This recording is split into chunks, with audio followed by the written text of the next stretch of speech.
मेरे साथ बोलिए, भारत माता की।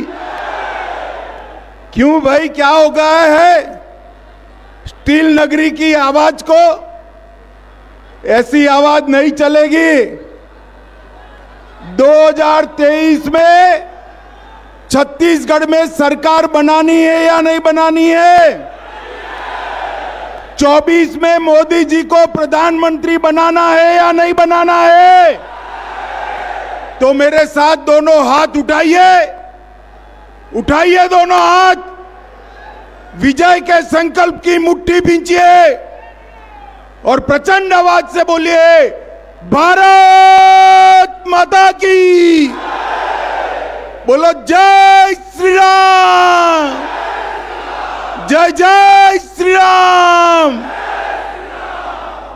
मंच पर उपस्थित भारतीय जनता पार्टी के सम्माननीय प्रदेश अध्यक्ष श्रीमान अरुण साव जी, जिन्होंने छत्तीसगढ़ को बीमारू राज्य से बाहर निकाला, ऐसे हमारे पूर्व मुख्यमंत्री डॉक्टर रमन सिंह जी,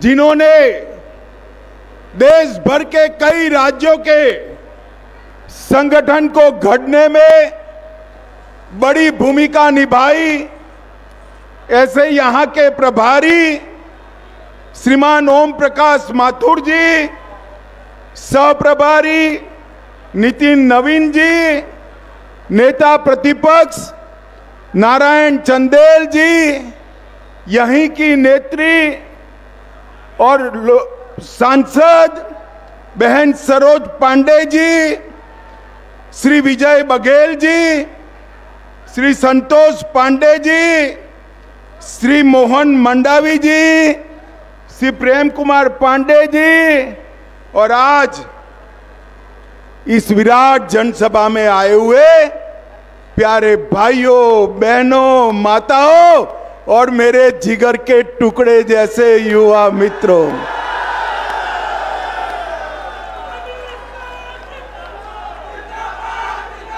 मित्रों, आप सभी को अरे हो गए, आप सुनो।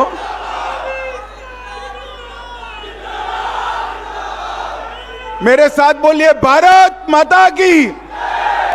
मित्रों, आज यहां पर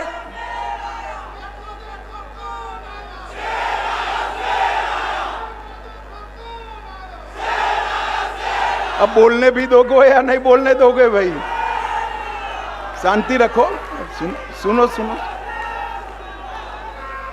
आज यहां पर मोदी जी की सरकार के 9 साल पूरे होने पर जो जनता के धन्यवाद का कार्यक्रम है, इसके तहत आज मैं दुर्ग जिले में ये स्टील नगरी में आया हूं। भिलाई को लघु भारत का रूप माना जाता है। ये भिलाई में देश का कोई प्रांत ऐसा नहीं है जहां से लोग यहां पर नहीं बसते हैं। और आज एक प्रकार से भिलाई में जो जनसागर उमड़ा है, मैं मुख्यमंत्री छत्तीसगढ़ को कहना चाहता हूं कि आपके शासन की उल्टी गिनती शुरू हो चुकी है। माताओं, भाइयों, बहनों, मैं छत्तीसगढ़ में आया हूं।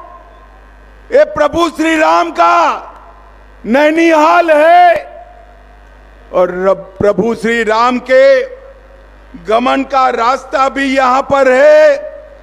मैं सबसे पहले मर्यादा पुरुषोत्तम प्रभु श्री राम को प्रणाम कर कर मेरी बात की शुरुआत करना चाहता हूं।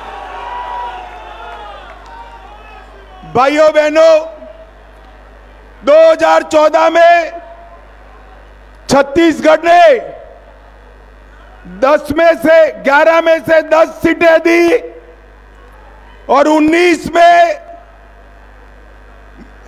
में भी 11 सीटें देने का काम इस छत्तीसगढ़ की जनता ने किया है और आपके आशीर्वाद से मोदी जी 2 बार पूर्ण बहुमत के साथ प्रधानमंत्री बने हैं। इसलिए आपका बहुत बहुत धन्यवाद।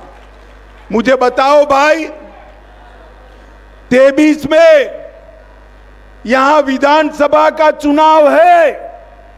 मुझे बताओ 23 में किस पार्टी की सरकार बनेगी?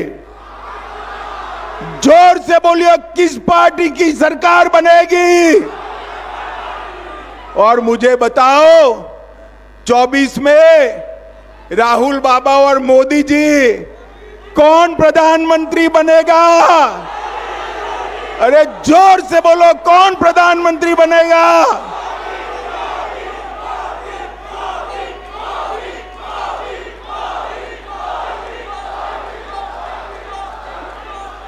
मेरे साथ बोलो, भारत माता की। मित्रों, ये 9 साल के अंदर मोदी जी ने ढेर सारा परिवर्तन किया है। ये सोनिया मनमोहन की सरकार 10 साल चली, घपले, घोटाले, भ्रष्टाचार, ढेर सारे घोटाले बाहर आए। 12 लाख करोड़ का भ्रष्टाचार एक कांग्रेस की सरकार ने किया था। 9 साल हो गए मोदी जी को, हमारे सामने विपक्ष भी भ्रष्टाचार का आरोप नहीं लगा सकता। मोदी जी ने पारदर्शी सरकार चलाई। जब ये लोग शासन करते थे, आए दिन देश में आतंकवादी घटनाएं होती थी। पाकिस्तान से आलिया, मालिया, जमालिया घुस जाते थे और हमारे जवानों के सर काट कर ले जाते थे। और मनमोहन सरकार उफ नहीं करती थी। मोदी जी की सरकार आई, पाकिस्तान को आदत लग गई थी। उन्होंने फिर से कश्मीर में हिमाकत की, पूरी और पुलवामा और उरी में हमला किया, मगर वो भूल गए कि अब मनमोहन सरकार नहीं है, नरेंद्र मोदी सरकार है, भारतीय जनता पार्टी की सरकार है। 10 ही दिन में मोदी जी ने सर्जिकल स्ट्राइक और एयर स्ट्राइक कर पाकिस्तान के घर में घुसकर आतंकवादियों का सफाया करने का काम मोदी जी ने किया। माताओं, भाइयों, बहनों, मुझे सभी लोग बताओ, ये कश्मीर है जो हमारा है या नहीं है? अरे जोर से अंत तक बोलो, है या नहीं है? धारा 370 हटनी चाहिए थी या नहीं हटनी चाहिए थी? कांग्रेस वालों ने 70 साल से अपनी गोदी में धारा 370 जैसे बच्चा बिठाया हो, इसको सहला कर संभाला था। मोदी जी को छत्तीसगढ़ की जनता ने दूसरी बार प्रधानमंत्री बनाया। 5 अगस्त 2019 को मोदी जी ने धारा 370 को समाप्त कर दिया। और जब धारा 370 हटी, एक कांग्रेस पार्टी वाले राहुल बाबा के नेतृत्व में सारे के सारे कहते थे, मत हटाओ, मत हटाओ। मैं ही बिल लेकर गया था। मैंने कहा क्यों न हटाए भाई? तो उन्होंने कहा कश्मीर में खून की नदियां बह जाएगी। राहुल बाबा, धारा 370 हट गई, खून की नदियां छोड़िए, कंकर चलाने की किसी की हिम्मत नहीं हुई है। कंकर चलाने मोदी जी ने ये 9 साल के अंदर देश को सुरक्षित करने का काम किया है। नरेंद्र मोदी जी के 9 साल भारत गौरव के 9 साल। मोदी जी के ये 9 साल गरीब कल्याण के 9 साल हैं और मोदी जी के 9 साल भारत उत्कर्ष के 9 साल हैं। इस 9 साल में गरीब कल्याण के लिए मोदी जी ने ढेर सारे काम किए। हर गरीब के घर में गैस का सिलेंडर, हर गरीब के घर में नल से जल, हर गरीब के घर में शौचालय, हर गरीब के घर में बिजली, हर गरीब को घर, हर गरीब को 5 लाख तक की सभी सुविधाएं और स्वास्थ्य की ऑपरेशन तक की सुविधाएं और हर गरीब को 5 किलो अनाज मुफ्त में देने का काम नरेंद्र मोदी जी ने किया है। मुझे बताओ दुर्ग वालों, आप सभी का कोरोना का दोनों टीका लगा है या नहीं लगा है? अरे ऐसे नहीं, हाथ ऊपर कर कर बताओ लगा है ना? किसी को 25 पैसा भी देना पड़ा है क्या?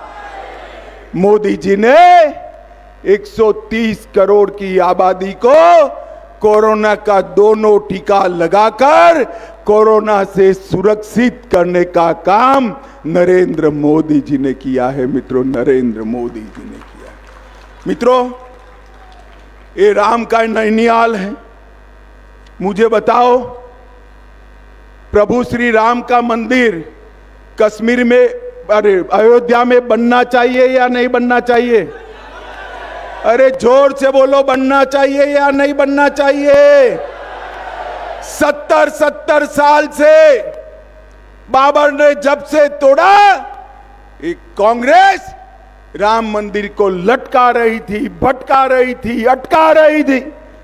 मोदी जी ने एक दिन सुबह जाकर राम मंदिर का भूमि पूजन कर दिया। और युवाओं, टिकट तैयार रखना, जनवरी में राम मंदिर का अंदर राम लल्ला के दर्शन होने वाले हैं।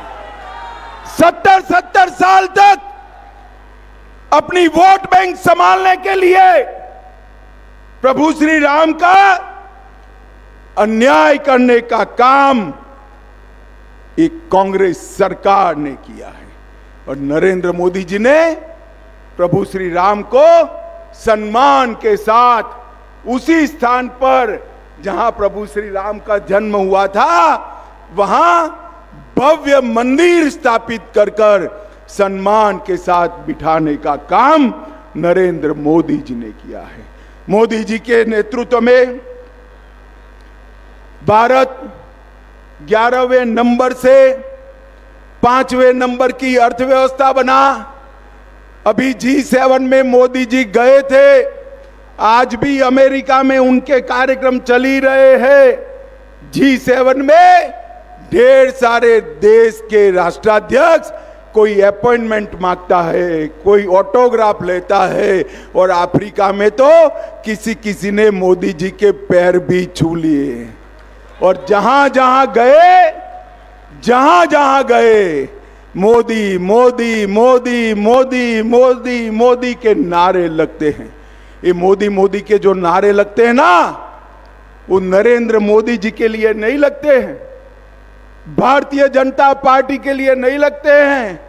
ये मोदी मोदी के नारे छत्तीसगढ़ वालों आपके सम्मान में और देश की 130 करोड़ की जनता के सम्मान में लगते हैं।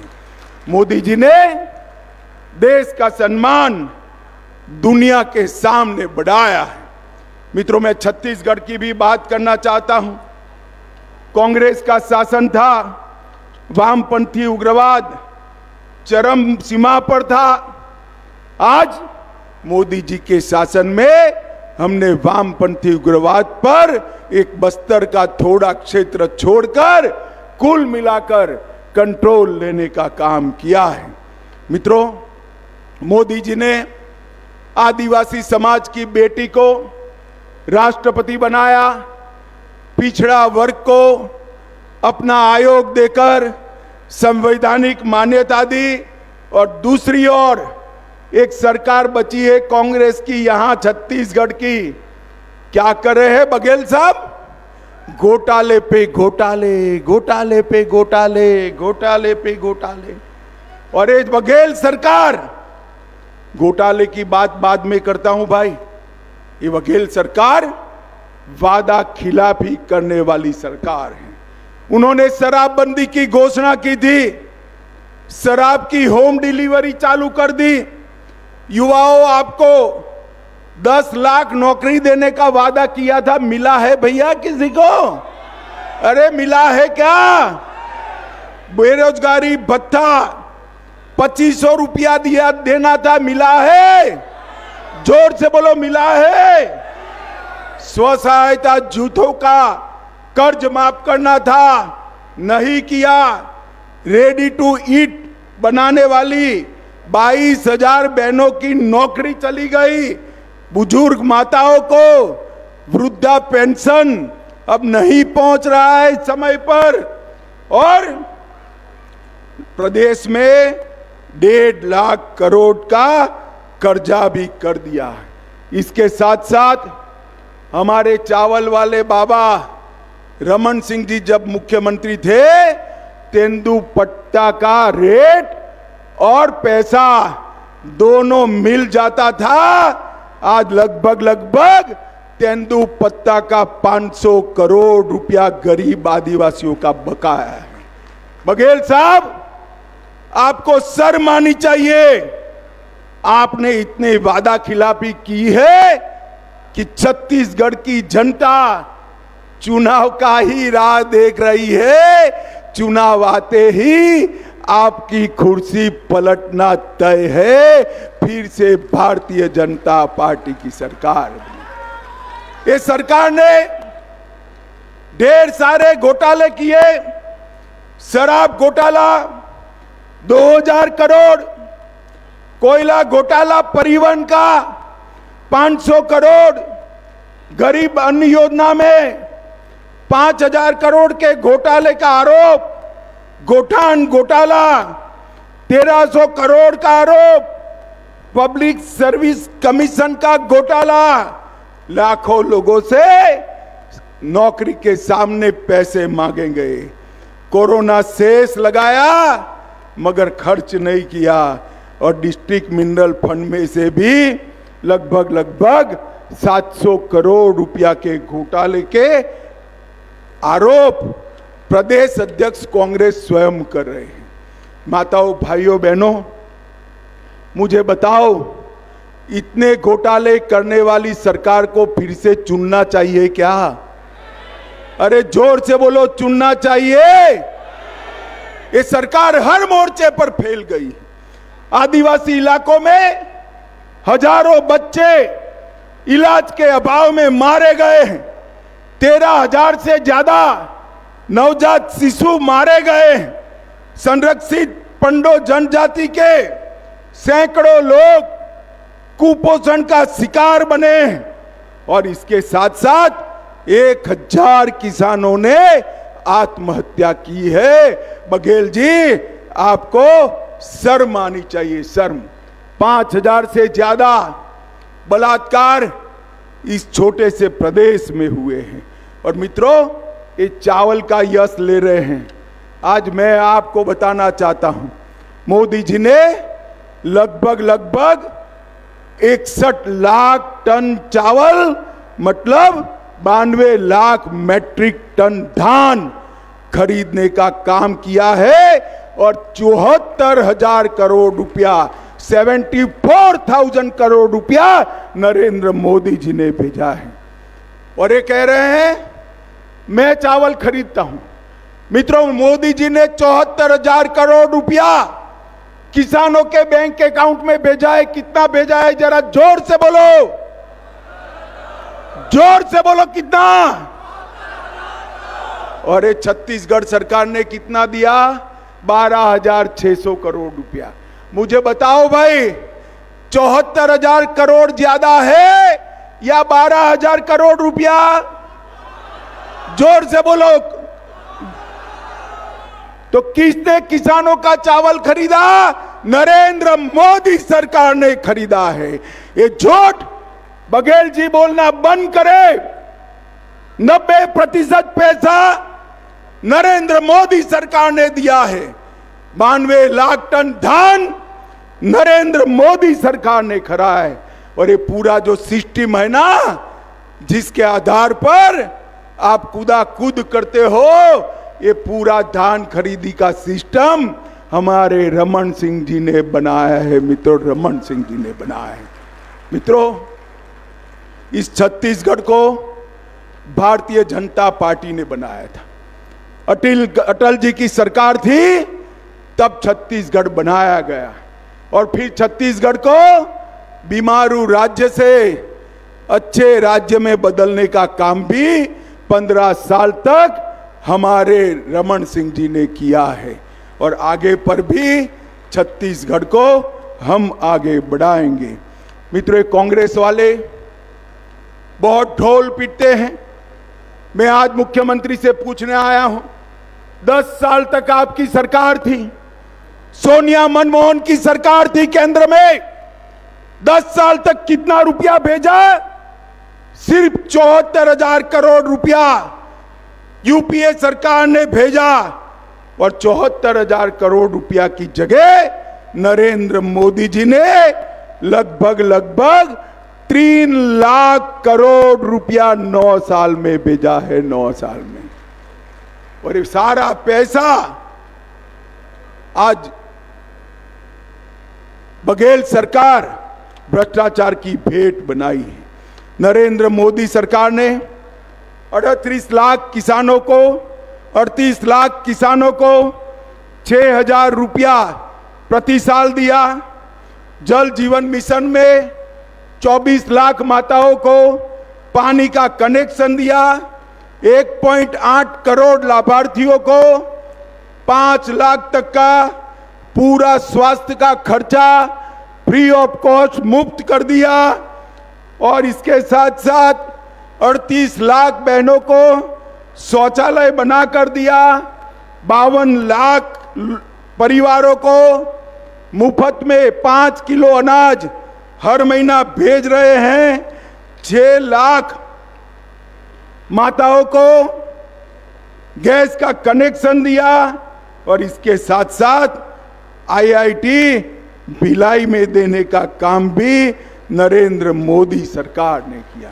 जहां तक दुर्ग की बात है, 30 से अधिक पीएम जन औषधि केंद्र, सस्ती दवाइयों की दुकानें खोली।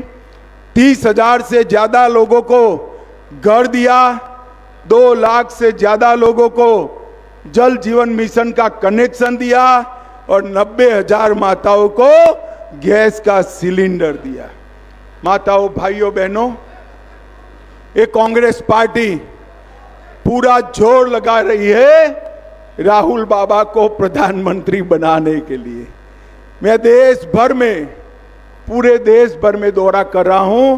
ये 17वां राज्य है मेरा। जहां जहां जाता हूं मैं हर जगह पूछता हूं कि अगला प्रधानमंत्री कौन बनेगा। आपको भी पूछूंगा, जरा मीडिया से देश सुने ऐसे बताना। भैया बताओ, 2024 में इस देश का प्रधानमंत्री कौन बनेगा? जरा जोर से बोलो, कौन बनेगा? जरा जोर से बोलो, कौन बनेगा?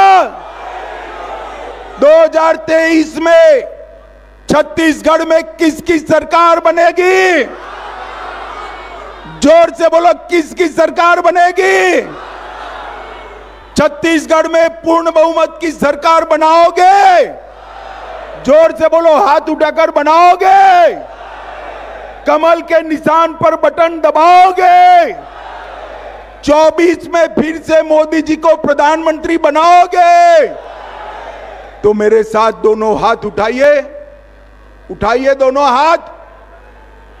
विजय के संकल्प की मुट्ठी बींचे और प्रचंड आवाज से बोलिए, भारत माता की, भारत माता की, भारत माता की। वंदे वंदे वंदे आप सभी का बहुत बहुत धन्यवाद। नमस्कार।